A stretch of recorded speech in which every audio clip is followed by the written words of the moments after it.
Boa noite a todos. Estamos aqui em mais uma live, Evangelho em Live. Vou aguardar algumas pessoas entrarem e hoje a gente vai compartilhar aqui uma palavra, né? Uma palavra. E tem muito tempo que eu não entro nas nossas lives devido a alguns afazeres, né? Mas hoje a gente vai estar compartilhando aqui juntos, né? Uma palavra e aprendendo um pouco sobre o que o Evangelho de Jesus nos diz, né? Vou aguardar aí mais um minuto só para a gente começar, tá bom? Mas eu queria, antes de iniciar, até para que fique tudo certinho, né? Eu queria um feedback de vocês aí sobre o áudio. Tá bom o áudio? O vídeo, tá bom? Só para a gente poder ter uma noção aqui da qualidade, né? Da nossa live de hoje. E hoje, depois de algum tempo, boa noite, meu irmão Wellington, saudades, meu irmão. Depois de algum tempo, sem fazermos uma live, hoje a gente vai falar sobre escândalos nas instituições religiosas, tá certo? Escândalos nas instituições religiosas. Obrigado, irmã Débora, pelo feedback aí. Muito obrigado, viu? Eu queria pedir a vocês, a gente vai falar muita coisa hoje, e muita coisa mesmo, tá? E sem segredos, tá bom? Sem segredos. Vai falar hoje, sem segredos, sobre escândalos nas instituições religiosas. Ô João Henrique, já bem-vindo, meu irmão. Só um minuto a gente vai iniciar, tá certo? Agora eu queria que você aproveite aí esse momento que a gente está iniciando. Eu quero que você compartilhe aí agora essa live, tá bom? Para que alcance o maior número de pessoas. Então daqui um minuto a gente vai iniciar, tá bom? Mas de antemão eu quero já agradecer a todos aí que têm acompanhado as nossas publicações, né? Que têm acompanhado as nossas ministrações. Muitos irmãos que mandam mensagem e falando sobre as nossas lives, as nossas mensagens, quando a gente vai criar uma programação contínua, né? Muitas pessoas mandam para mim no meu inbox, mas é muito complicado, ainda está meio complicado por causa de alguns compromissos, né, pessoais, mas a gente logo, para você aí que tem cobrado, né, uma assiduidade das nossas lives, tá bom? Então, assim, hoje a gente vai falar sobre os escândalos nos contextos religiosos, tá? Os escândalos nos contextos religiosos. E olha que são muitos, tá? Hoje a gente vai falar sobre o que está escrito na palavra, vamos falar sobre a realidade religiosa no Brasil e no mundo, né? E também eu vou aproveitar hoje, né? E vou contar para vocês algumas experiências particulares, tá certo? Vai ser muito bom, muito bom. O intuito desse tema, é lógico que a gente, nas lives passadas, a gente tratou de vários temas, né?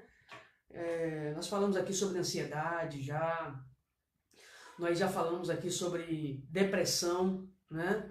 E hoje, o nosso tema de hoje é escândalos nos contextos, né? No mundo religioso, tá bom?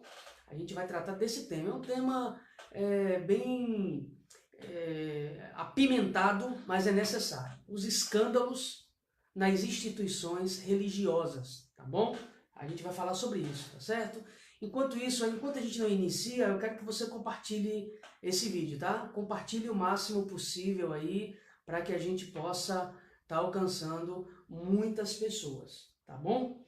Eu falei aqui, né, que hoje a gente vai falar aqui sobre os escândalos no contexto religioso, vou falar de algumas experiências minhas pessoal, experiências pessoais, e o que a Bíblia fala sobre esse tema, tá bom?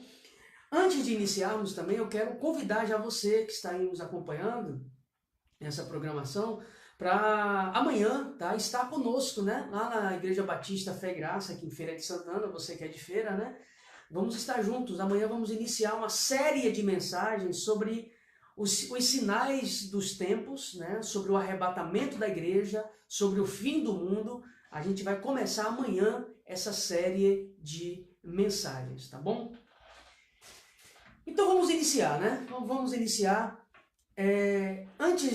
Já iniciando, eu quero compartilhar com vocês aqui uma palavra que está em Lucas capítulo 17, que diz assim, ó, 17 a partir do versículo 1, tá bom? Jesus disse a seus discípulos: é impossível que não haja motivos de tropeço. Em algumas versões diz que não hajam escândalos. É impossível que não haja escândalos. Mas ai daquele por quem vêm os escândalos. Ai daqueles. E Jesus continua, versículo 2 de Lucas 17. Seria melhor que lhe pendurassem ao pescoço uma pedra de moinho e fosse jogado ao mar, em vez de fazer tropeçar um desses pequeninos. Jesus aqui, depois de uma galeria de parábolas, ele vem tratar de um tema que para nós nunca foi tão atual. Ele vem falar sobre os escândalos. Sobre os escândalos que fazem tropeçar os pequenos. Os escândalos que fazem tropeçar as pessoas mais fracas, os indoutos, né? Os novos na fé. Então Jesus ele inicia aqui, olhando para os seus discípulos, e fala o seguinte: é impossível que não haja escândalo, né? Jesus inicia falando, é impossível que não haja escândalo. Ou seja, escândalos houveram no passado, escândalos existem no presente, e escândalos sempre irão existir ao longo da história da humanidade. Em todas as suas áreas, em todos os seus âmbitos, sempre irão acontecer os escândalos. A questão e o motivo desse tema hoje, é pela quantidade de mensagens que eu recebo quase todo dia, de pessoas que estão frustradas, que estão decepcionadas, pessoas que estão fracas hoje, né? Estão distanciadas do contexto religioso, que daqui a pouco eu vou falar sobre isso, que é necessário estar envolvido, é necessário, né? Estar envolvido no contexto religioso, sadio, né? Para que haja um fortalecimento da sua fé. É necessário. E Jesus não combateu estar envolvido no contexto religioso. O que Jesus combateu é justamente o que fizeram ou o que fazem dos contextos religiosos.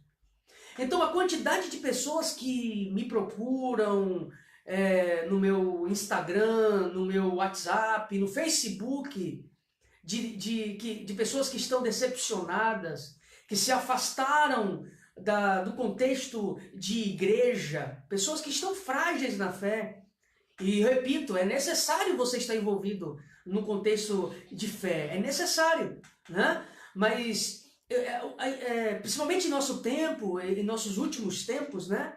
A quantidade de pessoas frustradas, decepcionadas com igrejas, com pastores, com padres, com líderes espíritas, enfim, no contexto religioso global, é de maneira assustadora.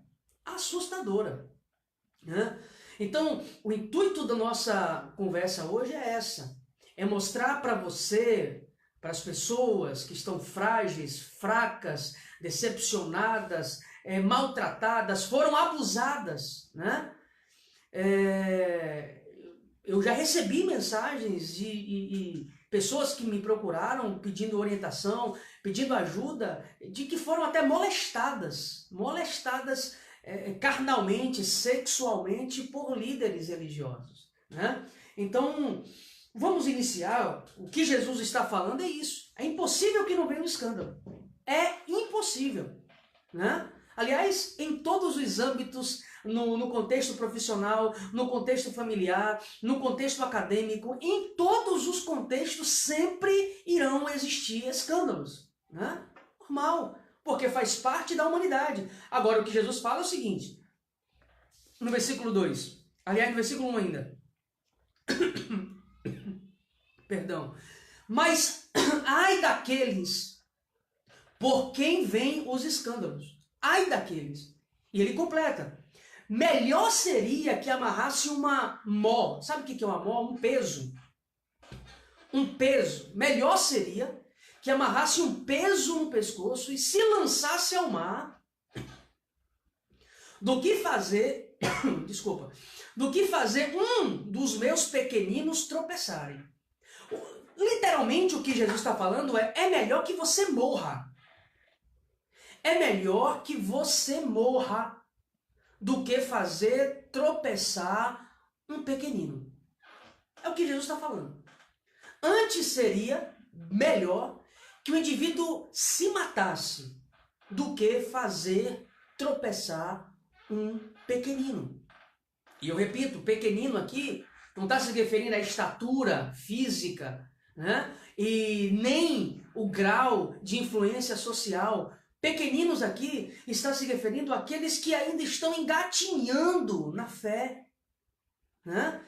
E que uma vez ofendidos e traumatizados por conta de escândalos nos contextos religiosos, talvez nunca mais retornem a uma comunhão com Deus.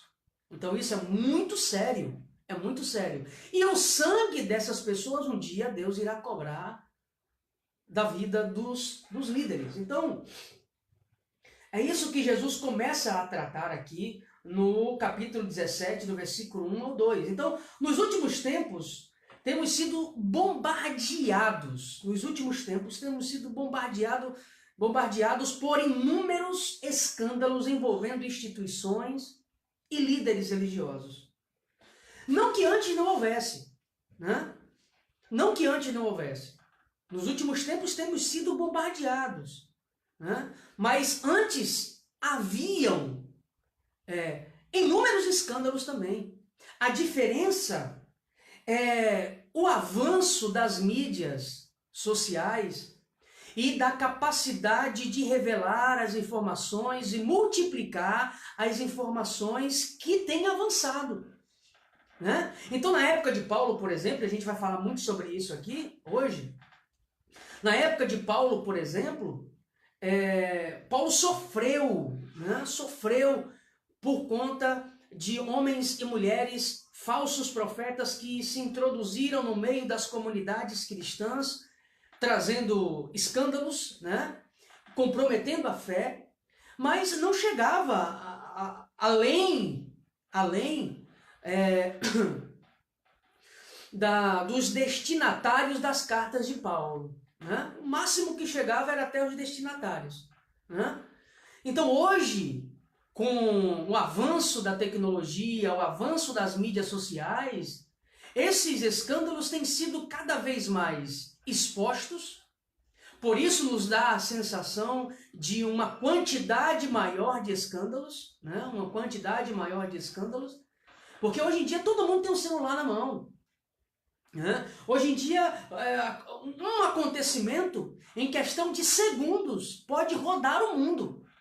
Com um clique você roda o mundo através das possibilidades, né? Das mídias do nosso tempo. Então, sempre houveram escândalos na Idade Média, né? Inclusive arqueólogos do nosso tempo, escavando mosteiros católicos da Idade Média, encontraram ao redor dos mosteiros inúmeras valas com ossadas, né, de mulheres e de fetos e de crianças, né, que foram mortas, né, e mulheres também que foram mortas por terem sido abusadas pelos monges e engravidado, né, e muitas delas deram até a luz, escondiam, né, até quanto podiam, muitas davam à luz e quando eram descobertas, eram mortas, né, eram mortas. Então, sempre houveram, na Antiguidade, na Idade Média, em nosso tempo, então sempre houveram escândalos. O problema é a capacidade das mídias hoje que expõem literalmente o tempo inteiro os escândalos que ocorrem ao nosso redor. E é bom lembrar que escândalo não é apenas, não é os erros que nós cometemos, porque todos nós cometemos, até os líderes, né? Nós cometemos erros. O problema, e o que Jesus combate aqui, não é o erro, não é o pecado, né? Mas é a iniquidade, a prática reiterada do pecado que torna-se característica do perfil moral de um indivíduo. É isso que Jesus está combatendo, né? Então sempre houveram, né? Amém, meu querido Kleber, pastor Kleber, seja bem-vindo, meu irmão. Muito prazer. Então, queridos, o religioso, né, o líder religioso, o pastor, o padre, o líder espírita, ele goza de uma posição que transmite extrema confiança, né? Extrema confiança.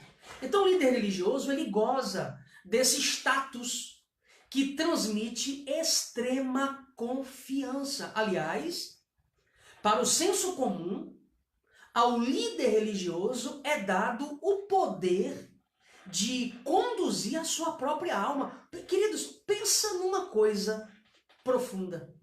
Né? Você que conhece a questão, a psicologia, a psicanálise, imagine só o indivíduo ter o poder de controlar o espírito, a psique, e no nosso caso de líderes religiosos, controlar e conduzir a alma de uma pessoa. Então, no senso comum, os membros de uma igreja têm como mentalidade que a sua alma está sob os cuidados do líder. Então, os escândalos nos contextos e nas instituições religiosas acontecem justamente por esse senso de credibilidade, de confiança exacerbada que a membresia, que as pessoas têm em relação ao líder. Não que você não tenha que ter esse respeito e essa confiança. A questão é que a posição do líder religioso, né, pode ser e é usada por pessoas com más intenções. E aí que é o problema. Aí é que é o problema. Né? Se para o senso comum o líder religioso conduz a minha alma e a ele eu entrego, né, a condução dos meus passos, da minha vida espiritual, né, quando o indivíduo tem uma má intenção, ele se utiliza disso para fazer todos os tipos de males que você possa imaginar. E a gente vai falar disso daqui a pouco, viu? E eu vou contar algumas experiências pessoais que eu tive ao redor do mundo, né? Vamos mais.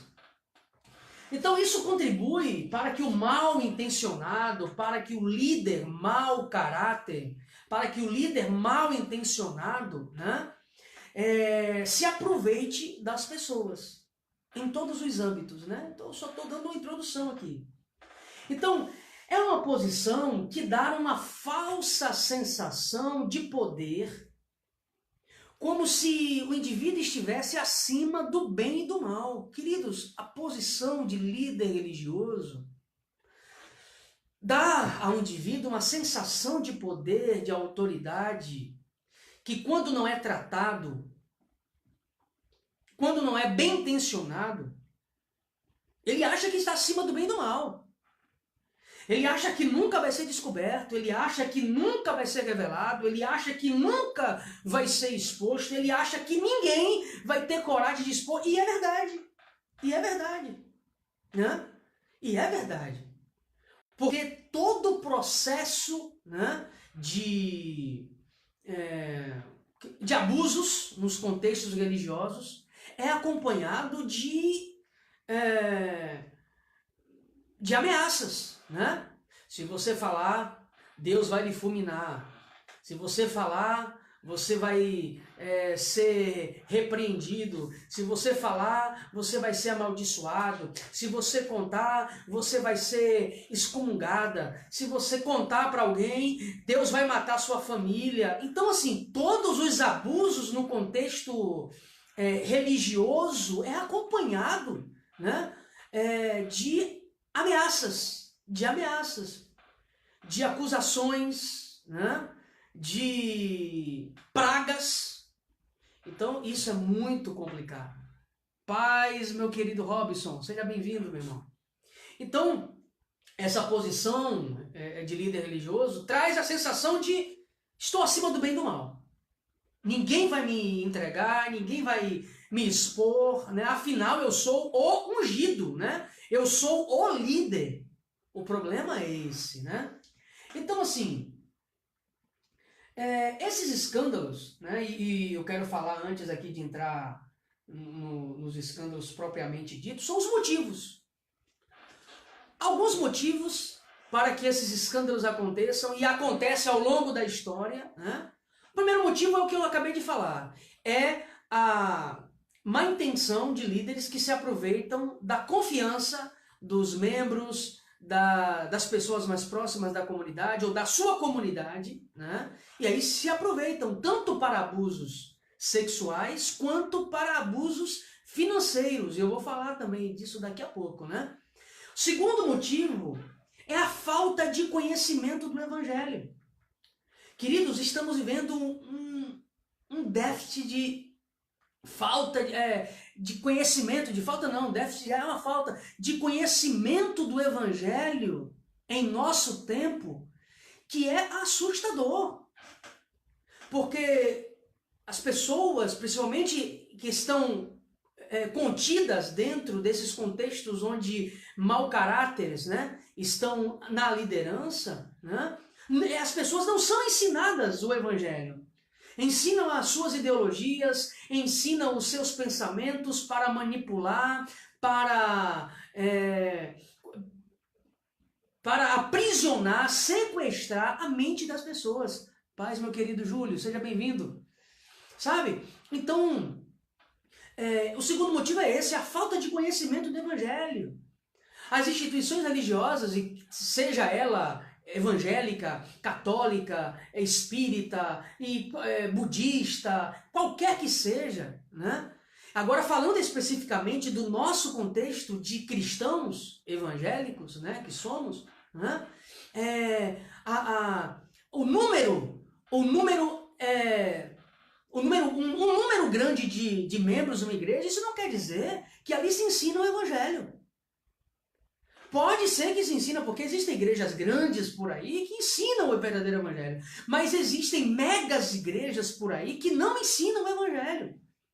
E é óbvio, como eu disse, que o líder religioso, transmite essa confiança aos seus seguidores, aos seus membros, né?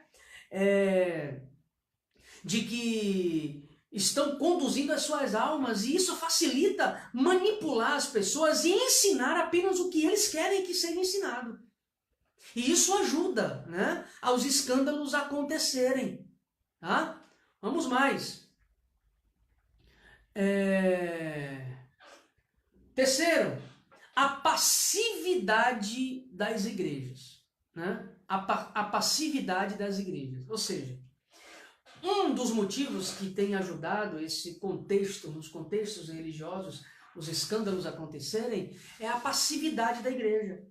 Pelo fato de não conhecerem o Evangelho, pelo fato de não conhecerem as Sagradas Escrituras, né? Pelo fato de não conhecerem, ficam passivas, né? Aos escândalos e aos abusos dos religiosos, né? Se tornam pessoas passivas, porque tem medo.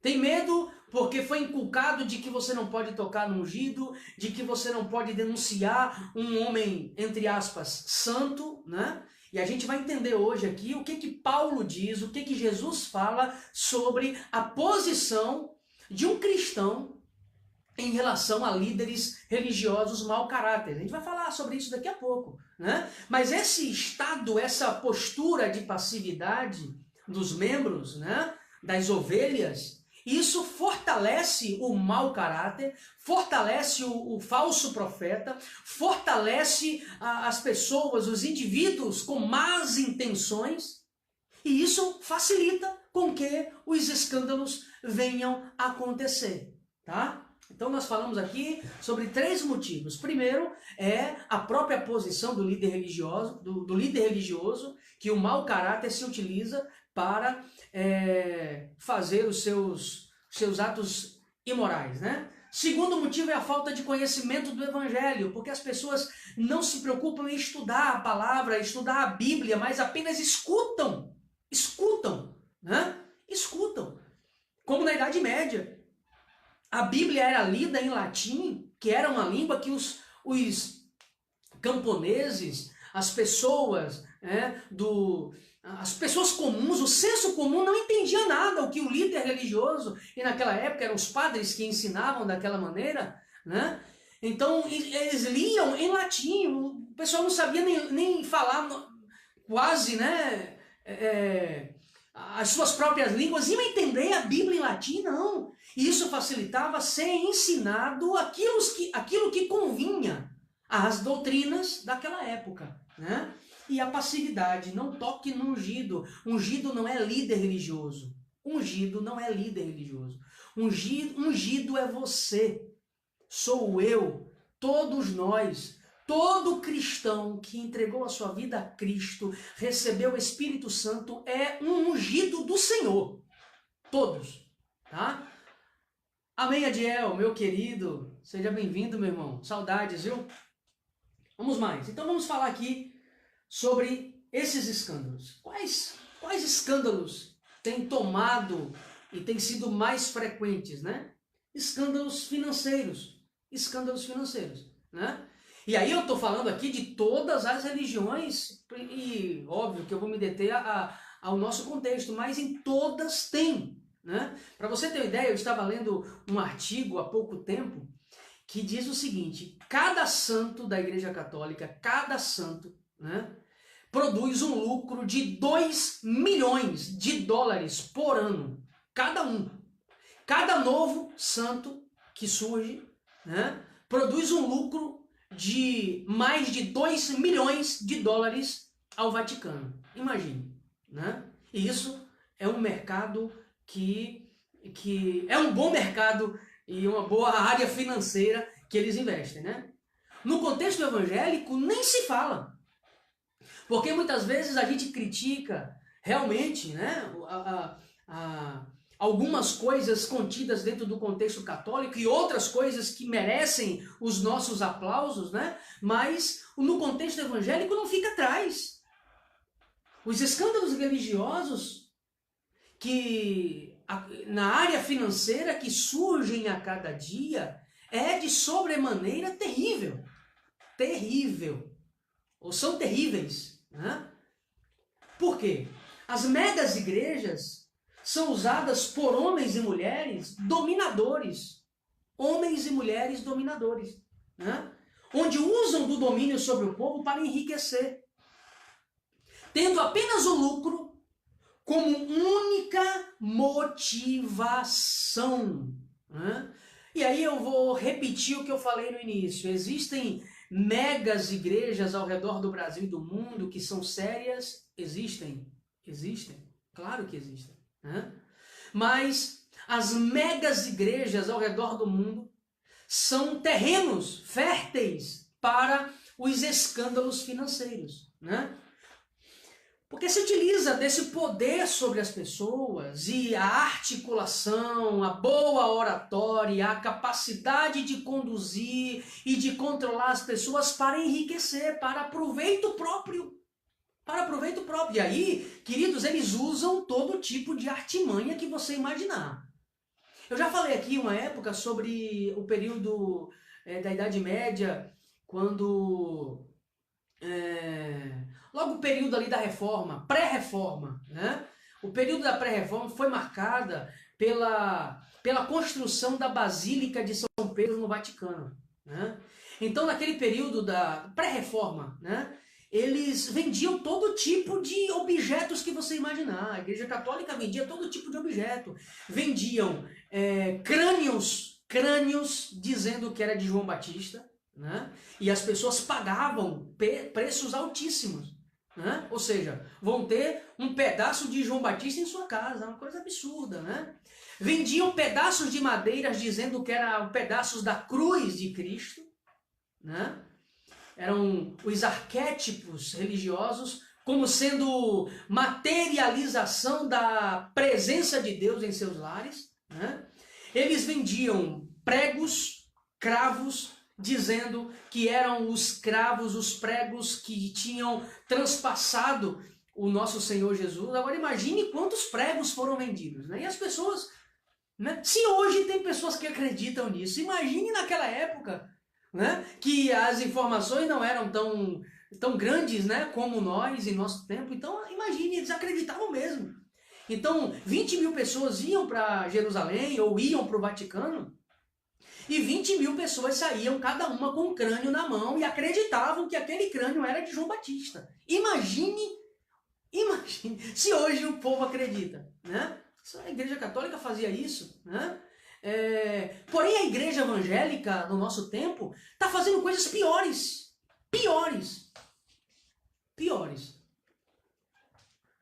Né? Criam todo tipo de campanhas, vendem todo tipo de objeto com o intuito de levantar dinheiro. Isso eu digo porque eu conheço, eu caminho pelo contexto e vejo a quantidade de líderes e de igrejas que se aproveitam disso, né? Vão para Israel, né? Fazem uma filmagem lá, dizendo que estão enchendo compartimentos com águas do Rio Jordão. Mentira, que não pode trazer, a Anvisa não deixa entrar no Brasil. Isso é mentira. Se alguém fez isso, né? Pode ser que um ou outro ainda consiga burlar uma garrafinha ou outra, mas eles não deixam. Então os caras fazem isso. Vão para lá, para Israel, trazem areia para vender aqui. E quando não trazem, pegam aqui dizendo que é de lá, que é o que acontece na verdade, é isso, né? Vendem como água benta, e ainda com a loucura de dizer que estão estimulando a fé das pessoas, e a fé vem pelo ouvir, e ouvir a palavra de Deus, né? Fazem isso, né? Criam um contexto, algo que tem acontecido em nosso tempo e que tem tido uma grande aceitação, é o movimento judaizante. E é um movimento na sua raiz, na década de 60, que esse movimento começou a ser introduzido no Brasil, na década de 60, né? Com o movimento denominado Apóstolos de Cristo, né? Que pregava na década de 60 que Jesus estava levantando 12 apóstolos ao redor do Brasil, né? Aliás, ao redor do mundo, né? E esses 12 apóstolos iriam completar a obra que Jesus iniciou após a ressurreição. Então, sim, são loucuras, né? Então, o movimento de judaização é um movimento que tem tomado muita força em nosso tempo, onde tem introduzido práticas judaicas, arquétipos judaicos, objetos judaicos dentro dos cultos das igrejas cristãs, né?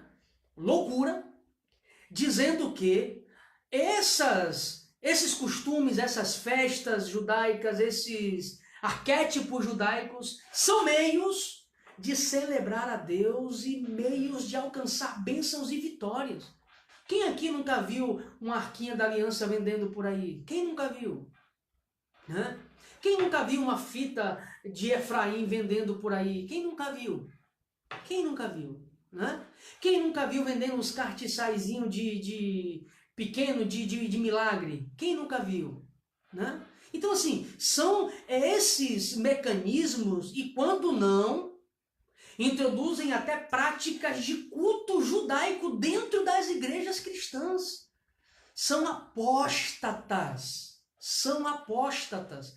Apostataram da fé. Anátema. E Paulo diz aos Gálatas, se até um anjo do céu descer trazendo um outro evangelho, seja anátema.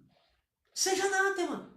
Ah, pastor, mas não tem, nesses contextos não tem nada que se aproveita, querido. Jesus falou que um pouquinho de fermento leveda toda a massa. O indivíduo pode ter carisma, o indivíduo pode até ter uma oratória boa, o indivíduo pode até ter alguma mensagem que acalenta o ego do público, né? O indivíduo pode ter até uma habilidade para tratar com as pessoas, mas se está ensinando falsas doutrinas, não tem nada que se aproveite. Então os escândalos financeiros vêm por aí, né? Por quê? Não se submetem a uma comissão administrativa eclesiástica, né? Você pode observar, e existem inúmeras, eu conheço muitas igrejas, onde só tem tesoureiro de fachada. Só tem tesoureiro de fachada, né? Não existe uma comissão realmente que atua, mas quem manda, quem desmanda, quem comanda a parte financeira é o líder. E isso não é um absurdo, não pode isso acontecer. Não pode. Não pode mesmo porque o próprio líder, né, ainda que ele tenha uma boa intenção, mas isso pode gerar uma raiz de má intenção e derrubar completamente o seu ministério, tá? Não se submetem a uma administração eclesiástica, né? Não se submetem. Então esses escândalos têm tomado o Brasil e o mundo. O segundo escândalo, o primeiro que eu falei aqui foi o escândalo financeiro, foram escândalos financeiros. O segundo escândalo são escândalos morais. Morais, né? Às vezes o indivíduo até se submete a uma administração eclesiástica, se submete a uma comissão de finanças, o indivíduo não tem esse mau costume de roubar, de tirar dinheiro, mas por outro lado é um cara imoral. Olha só, eu até anotei aqui algumas coisas, eu vou passar para vocês, né?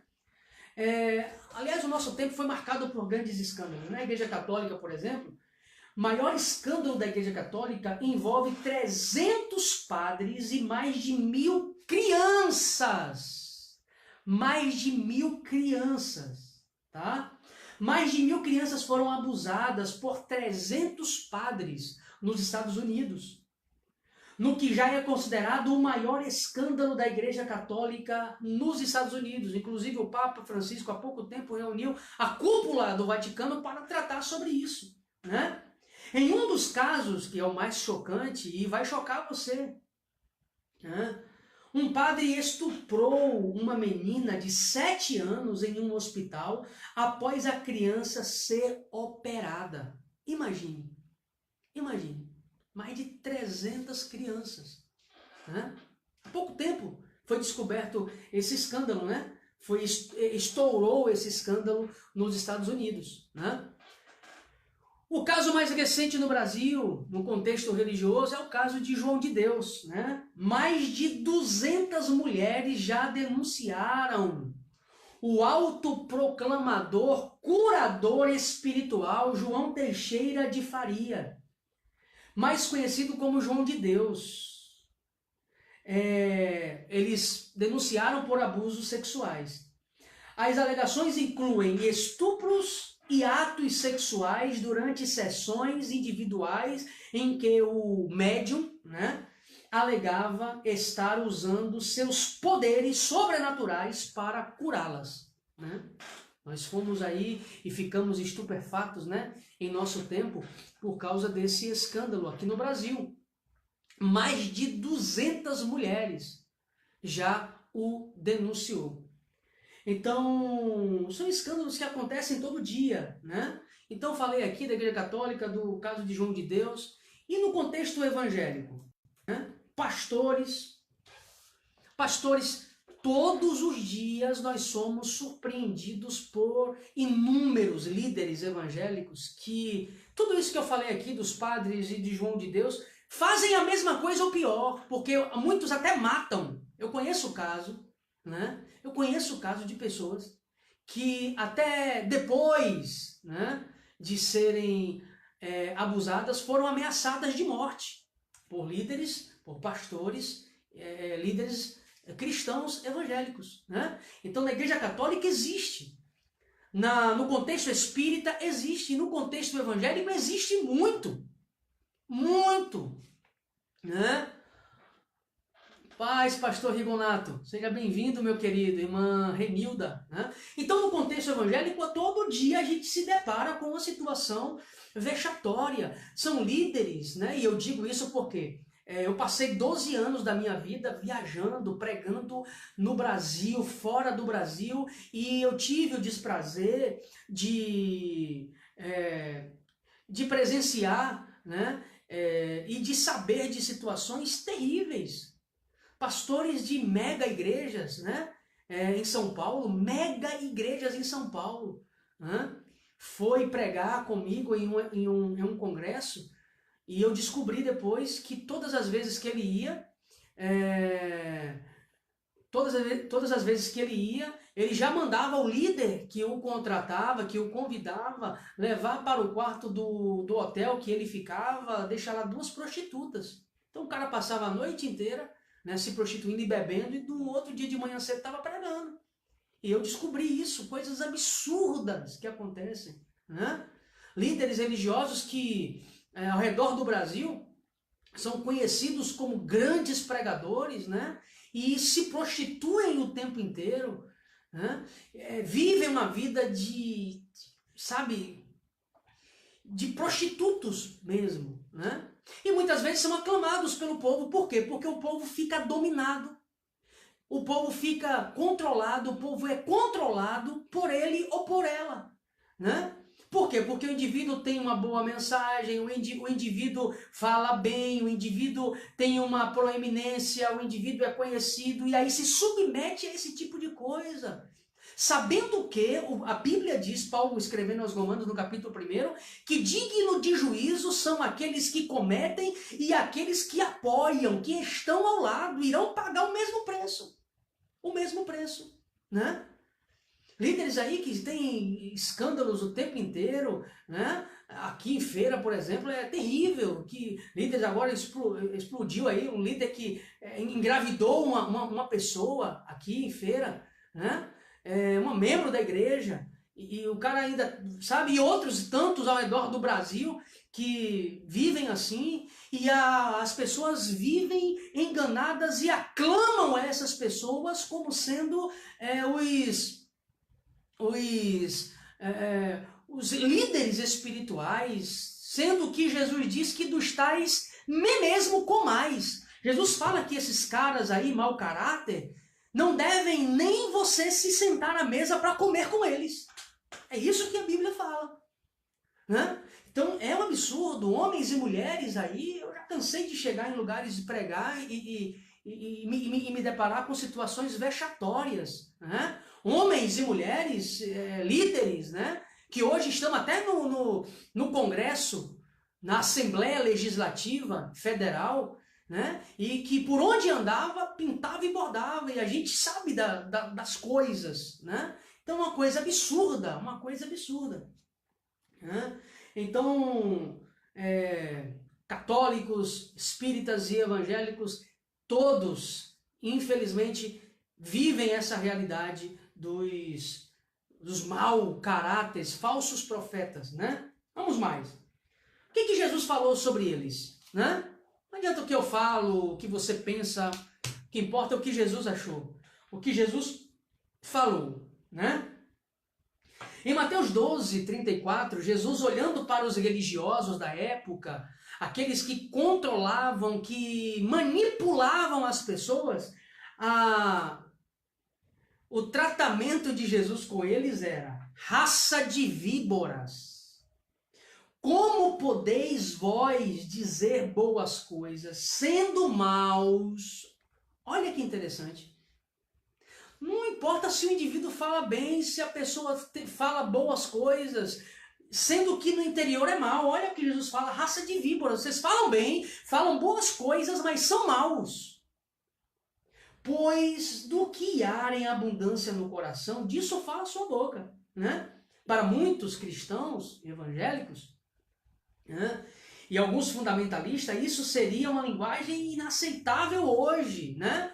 Ou seja, você chegar para uma mulher, ou um homem, um falso profeta, ou uma mulher também, né, e você denunciar e chamar de raças de víboras, isso aí é uma coisa inadequada para o nosso tempo, né? Mas Jesus tratava esses caras assim, esses bandidos assim, né? Vamos mais. A pergunta é, aliás, as afirmações são,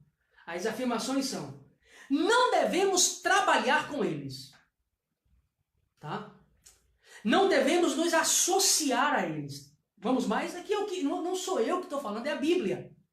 Quem trabalha ao lado de falsos profetas, de homens e mulheres que trazem escândalos, que vivem em escândalos, prostitutos, prostitutas, Jesus fala: não trabalhem com eles. Está aqui escrito.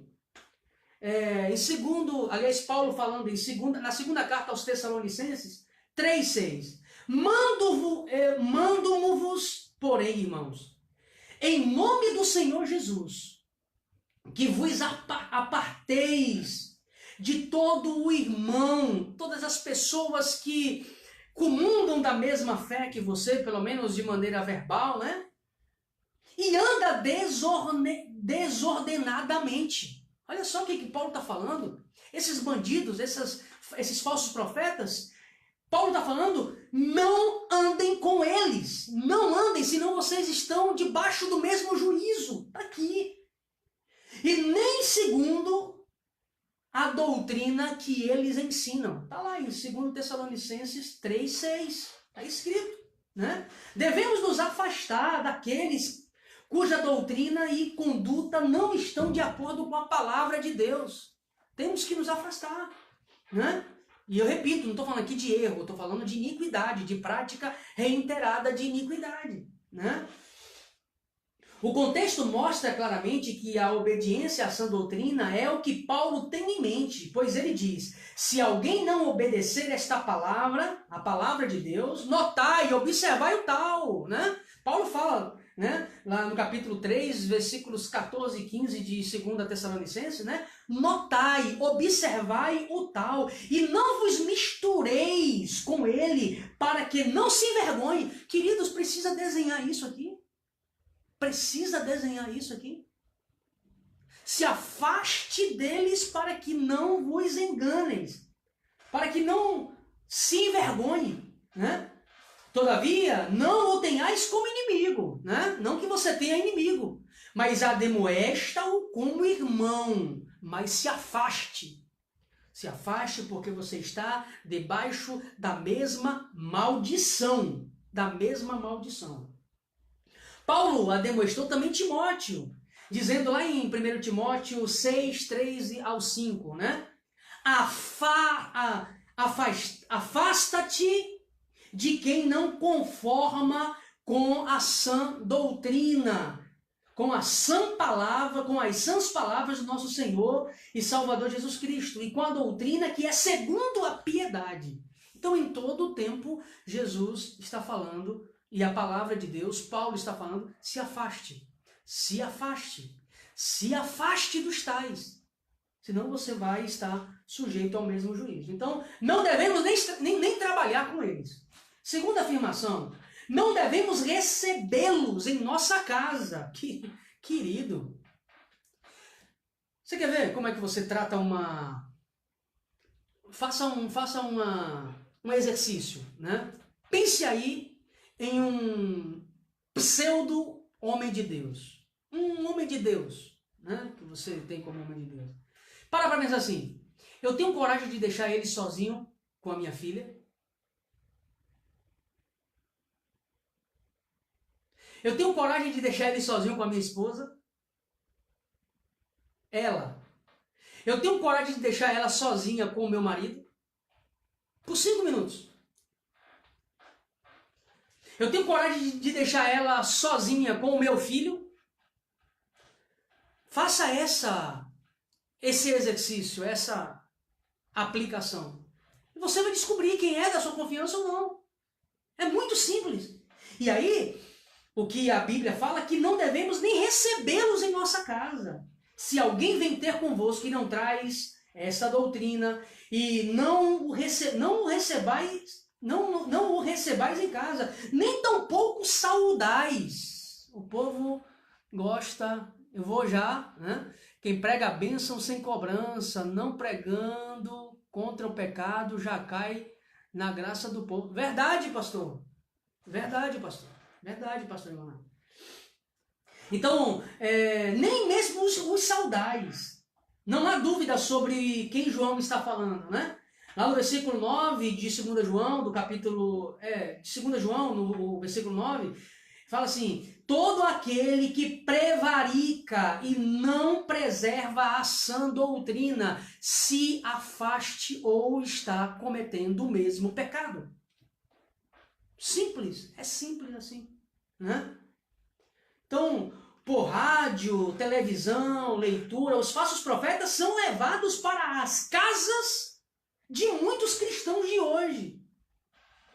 Talvez você não convide o indivíduo fisicamente para sua casa, mas você deixa entrar através da rede social, através do YouTube, através da televisão, através, sabe, das revistas, dos livros. Agora mesmo, aqui em Salvador, vai ter um evento, né? Um dos maiores heréticos, um dos pais das piores heresias do nosso tempo, chamado Benny Hinn. Se você pesquisar a vida dele nos Estados Unidos, o cara é um terrível, sem falar na questão teológica. Né? Vai estar aqui em Salvador agora, há pouco tempo, ele vai estar aqui, não muitos dias. Terrível, um dos piores falsos profetas do nosso tempo. Vai estar aqui. Então, quando você se submete, você está permitindo que eles entrem na sua casa, doutrine a sua casa, doutrine a sua família, doutrine você, sem você perceber. Então, os tais não recebam em sua casa. Outra afirmação, que Paulo citou por nome. Isso aqui é interessante. Paulo citou por nome. Deixa eu ajeitar aqui que quase cai. Paulo citou cada um desses falsos profetas por nome. Tá? Vamos ver aqui? Então, Paulo foi culpado da prática antibíblica por Paulo. Ou seja, Pedro foi denunciado por Paulo de práticas antibíblicas, da circuncisão. Né? Tá lá em Gálatas, no capítulo 2, a partir do versículo 11, você pode ler depois. E chegando Pedro em Antioquia, lhe resisti na cara. Olha só que Paulo fala aos Gálatas. Olha, Pedro, que andou com Jesus, chegou em Antioquia, por causa de tudo que ele vem praticando, eu resisti na cara. Tem alguns teólogos, né, que o texto original... Deixa eu acertar aqui a câmera que está um pouco torta. Pronto. Então, assim, tem alguns estudiosos e exegetas, né? Que o termo que Paulo usa, resistir na cara, refere-se até a uma briga física entre Paulo e Pedro. Porque Pedro não aceitou que Paulo estava contrariando ele com as práticas de circuncisão, práticas judaicas, e aí Paulo vai e resiste na face, né? porque era repreensível. Porque antes que alguns tivessem chegado à parte de Tiago, comia com gentios, mas depois que chegaram, se foi retirando e se apartou deles, temendo os que eram da circuncisão. Então, os ensinamentos de Pedro estava gerando um conflito dentro da comunidade, a ponto, por causa da circuncisão, por causa das práticas de heresia. Pedro ensinou heresia. Olha só que loucura. Pedro ensinou heresia a ponto de Paulo ter que repreendê-lo, né? E outros judeus também dissimulavam com ele, de maneira que até Barnabé se deixou levar pela sua dissimulação. Mas quando vi que não andavam bem e direitamente conforme a verdade do evangelho, disse a Pedro, na presença de todos, olha só o que Paulo está falando aqui, ó. Quando eu percebi, né? Eu percebi que Pedro estava conduzindo, estava levando muitos para se afastar da verdade do evangelho, eu chamei ele na presença de todos e disse, se tu, sendo judeus, vives como os gentios e não como judeus, por que obrigas os gentios a viverem como judeus? Então Paulo repreendeu a Pedro na cara.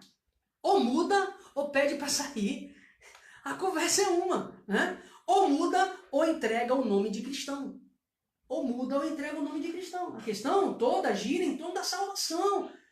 Porque o movimento, eu já falei sobre isso agora há pouco, o movimento judaizante, esses movimentos de mistérios, esses movimentos de vitórias, de campanhas financeiras, são movimentos que têm destruído e vai destruir muita gente.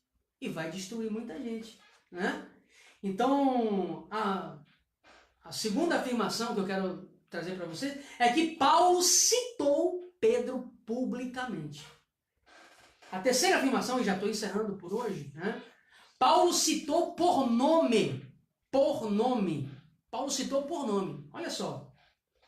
Lá em 2 Timóteo 4,10. Ah, se isso fosse hoje. Paulo escreve a Timóteo e fala assim, 4,10.